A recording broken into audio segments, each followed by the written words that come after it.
Hey guys, and welcome back to Supercar Tribe for another episode. I'm Andy Rasool. So today we're going to be back with the Ferrari California, and if you haven't seen the previous episode, I bought a California on a bit of a whim, you can say. It seemed like a good deal, and so decided to pick it up. But I was fully aware that it needed work doing. Now, for those of you who have seen previous episodes of mine, you'll see that I normally buy cars that really have huge problems with them, and then I try and fix them up and put them back on the road. I bought an Aston Martin that's still off the road, and there will be an update coming. So many of you have been asking for an update on the Aston Martin. Where are you with that project? I will give you an update, I promise, in the next episode. And also I've got a Bentley Arnage T that also is in the workshop as well, and it's been in and out of the workshop ever since I bought it. But this is slightly different because although this is a bit of a project car, it does need some things doing to it. At the end of the day, it is actually drivable, and that's a huge difference. I have had to get some things done to it, and I briefly covered that in the previous episode. But in this episode, we're going to have a look at the car and look at the specification, look at the car overall, and I'll give you my general impressions on the car, which, as you can probably tell, is pretty positive. But I'll let you know my thoughts on the car itself and some of the more specific and nuanced things about my particular car compared to any other of the Ferrari Californias. It's got a bit of an unusual spec, let's just put it that way. But yeah, without further ado, let's dive in and check out the car. So here we are in sunny Riyadh, and that building in the background is Kingdom Tower. And this is it. This is the Ferrari California, which is to me is a really pretty car. The thing is, a lot of people they want to have a Ferrari with a mid-engine gearbox and all of that, and this is a front engine. But visually, when you're looking at this car up close and personal, it is actually a really good-looking car. Admittedly, the mid-engine V8s with the engines at the back are better looking, but they're more sportier and things like that. This is actually more usable. It's actually more practical. You've got that boot space in the back. You've got, in most configurations, you've got 4 seats, although the back seats are not really that useful on a day-to-day basis. So overall, I've got to say I really like the spec on this car. The black exterior, black interior. Other things to note: it's got the shields, the factory shields, and you can tell it's the factory shields because it's recessed into the actual panel itself. So that looks really good. It's got the carbon ceramic brakes. They all come standard with the carbon ceramic brakes, I believe. These ones are made by Brembo, and yeah, they're really, really good. I have to say, first time I've driven a car with carbon ceramics, and they're really good.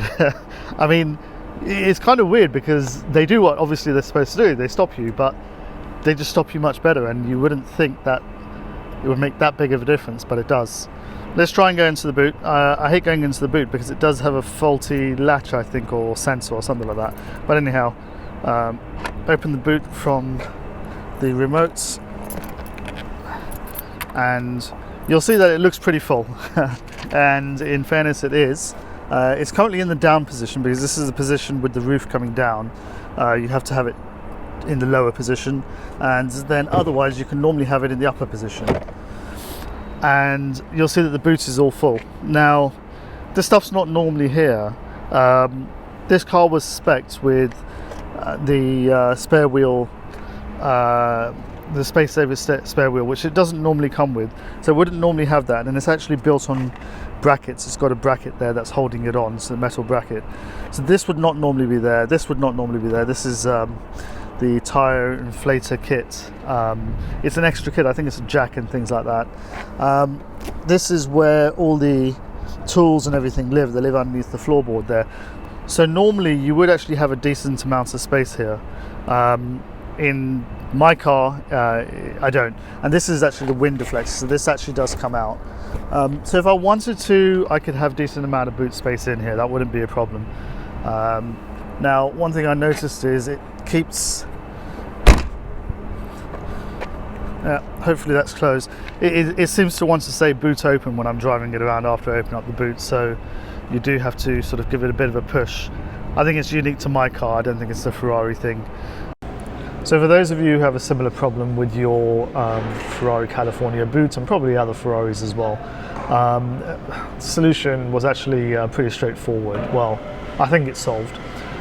So as you saw in the video, I sort of slammed the boot shut, and I shouldn't have. What I should have done is just sat it down and let the mechanism close itself. It's got soft close functionality, and that then pulls the boot shut properly. And what I'd been doing was I just tried to drop it or to slam it, and that then doesn't seal the boot. So give that a try if you're having a similar sort of problem. So one of the good things with the Ferrari app is that you can register your car, and then they add the car onto your onto the app itself. So you send them in your registration documents, and then by the VIN they add the car on. Now the car is not the right color, but the car is the same, and it also shows your previous models that you've owned. Hasn't got all of my cars because I haven't registered all of them, but you get an idea of what it's at. There's a lot of interesting information on here, and in particular about your car itself. So here we can see, you've got lots of different things like the documentation, you've got your handbooks, which is actually useful because my car had a Arabic handbook, which is obviously difficult for me, but this one you can just view the English version, which is really, really handy, and I've referred back to that many times. But what we're going to look at here is the configuration. Now the configuration itself, it tells you specifics about your car. So my car's got AFS, which is the headlines which turn when you corner. Yellow brake calipers, those look really good. Exterior colour is Nero, so that's confirmed as the original colour. The Ferrari shields, the Magna-Ride dual mode suspension, which is fantastic. The rear view mirror, electromagnetic rear view mirror, front and rear parking sensors was an option. The diamond finish alloy wheels. It came originally with Pirelli tyres, and it also has as an option the Space Saver wheel kit. Carpet colours that was spec'd in black. It comes with cruise control, which is actually really useful. It's got a cup holder on the dashboard, which seems to have been an option, which is actually again useful. Daytona style seats, which I absolutely love. A pillars in leather, interior colours are all black. iPod connection, which is kind of useless nowadays, but it's still good. Yellow rev counter, and the yellow stitching on the seats itself. So here we can see that yellow rev counter, which looks really great, I have to admit. I love it. And the Daytona seats really makes the interior look special. Ignore the dust on the floor mats. It's a dusty country, so can't really be helped. So one of the things that wasn't mentioned on the spec list was the rear parcel shelf. As you see there, it doesn't have rear seats, it's got a parcel shelf instead, which is okay. I mean, I would have preferred the rear seats, but it's fine, it is what it is at the end of the day. We've got the Ferrari Constructors badge over there. Definitely want to see more wins. You've got the fire extinguisher, which is standard in the footwell. Those head restraints look great with the Ferrari prancing horse on there as well, but the Daytona seats really look great, and it's got the yellow stitching as well. So one thing with my car is it's got the electric seats, as you can see from the switch there, but it doesn't have any heated seats or anything like that, no memory seats at all. But of course it's always about the engine on a Ferrari, so let's check that out. I love the long hood on this. So the hood, I have had it a little bit washed because it was really dusty, but the engine itself is such a work of art, honestly. It really is. It's so special.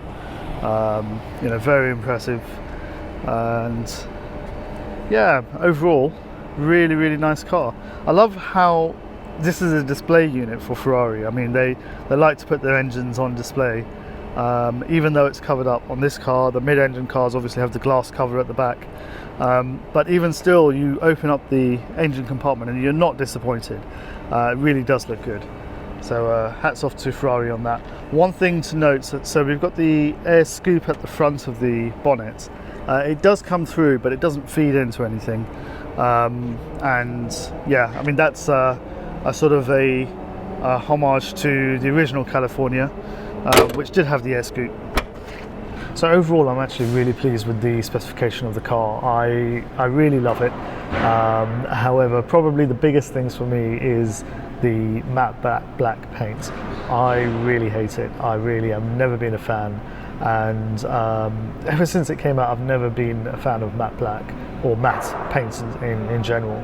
I think it kind of ruins the look of the car, and I'd mentioned previously that I previously owned a detailing company in Dubai, so for me, having that thick gloss finish, using the Zymol products on it and making the paintwork look sort of 6 inches thick, that was something that I wanted from this car. And originally it was, the car was traditional black, Nero. And rather than wrap the car, what they've done is they've actually painted it, which is really frustrating. So we may well do something which is going to be a little bit crazy, but the workshop said to me it may well work, and that is to apply a paint thinner to remove the top layer of paint, the matte paint. And if that comes out with the car looking horrible, which you will see on this channel, by the way, so if that does happen, then we'll have to repaint it. But I just don't really want to go through the hassle and the expense of repainting it. So, but you'll see also anyway, I mean, if anything, we need to do something with the front bumper, because the bumper is a different shade of matte black paint to the rest of the car now. It's not enough, it's not matte enough, and I didn't know this, but matte paint comes in different degrees, and basically they've used the wrong type. So I need to get the front bumper sorted out anyway. Things that I mean, in terms of specification, if the car had carbon fiber, yeah, that would be really nice. The steering, that would be nice. The lights on top of the steering wheel, that would be nice as well. But yeah, it's not essential for me, really. I mean, it's good. It's good enough as it is, to be honest with you. Sound system is great. No issues with that. I mean, that's pretty decent, and I can plug in my phone and listen to stuff on the stereo system, and it's really good. It's good enough. I haven't tested the roof mechanism yet, so gonna have to have a look at that. I'm a little bit nervous with that, to be honest. So we'll see how that fares. But other than that, I think I really like the spec. I like the fact that it hasn't got blacked out wheels. I hate blacked out wheels, and the wheels in this are pretty decent. So yeah, pretty pleased with that overall. And I love the yellow stitching and the black on black interior. All of that is good. Really pleased with that overall. If I had a choice of cars, would I have gone for black? Probably not. I probably would have gone for Rosso Corsa. I've had a few Rosso Corsa Ferraris in the past, and I really like that colour. I think it suits the cars really well, and I think it suits the California. And one of the reasons why I don't like the matte paint is because in Saudi Arabia, it's a very dusty country, and you wash your car, within a day it's covered in dust again. And on a matte car, it just starts looking really bad straight away. Next week, we're going to be talking about what's wrong with the Ferrari itself, and we're going to start looking into those issues and diagnosing those problems as well. We'll go through that next week. Please do subscribe and like this video. If you haven't subscribed, then do subscribe, because we've got videos coming out every week now on either the Aston, the Ferrari, or the Bentley, and who knows which other cars in the future as well. So take care, hope you enjoyed the video. Do leave us comments down below, give us some suggestions as to what it is that you liked and what you didn't like, and we'll be sure to make improvements in the future. All the best, take care.